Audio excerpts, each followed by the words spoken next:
Yes, legion की इसमें uniformity रहती है, एक टाइम में एक ही तरह का रैशेस मिलेगा। या तो एक टाइम में पेप्यूल है तो पेप्यूल ही मिलेंगे, वेसिकल है तो वेसिकल ही मिलेंगे।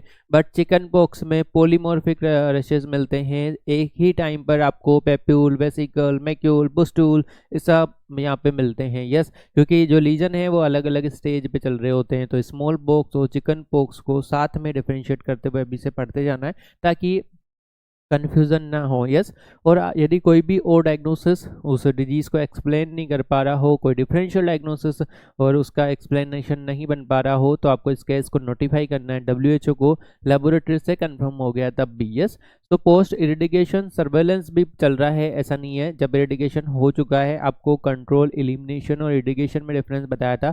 Eradication means tearing by root, आपने 100% पूरे ग्लोब से ही उस वायरस को हटा दिया, ये है इरिडिकेशन। यस, बट इरिडिकेशन के बाद भी सर्वेलेंस यहाँ पे कंटिन्यू है, रूमर सर्वेलेंस इसको बोलते हैं, ताकि पब्लिक का ट्रस्ट यहाँ पे बना रहे हैं। अभी भी स्मॉल पॉक्स फुली डिस्ट्रॉयड नहीं हुआ है। ये वायरस कहाँ पे है?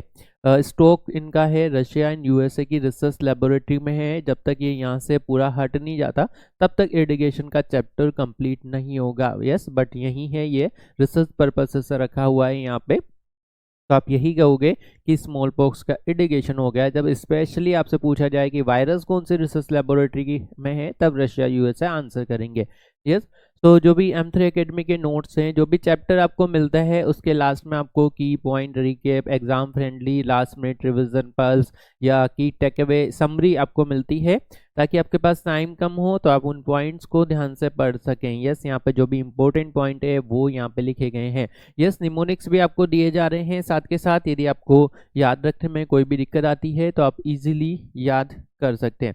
यस, सो नाउ इतना क्लियर है स्मॉल पॉक्स के बारे में।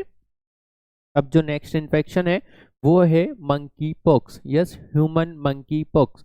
तो ह्यूमन मंकी पॉक्स क्यों बोला? मंकी से ह्यूमन में आता है। जो भी डिजीजेस जानवरों से ह्यूमन में आती है उनको जूनोसिस बोलते हैं। ये वायरल डिजीजेस है, वायरल जूनोसिस इसको अपन बोलेंगे एनिमल टू ह्यूमन।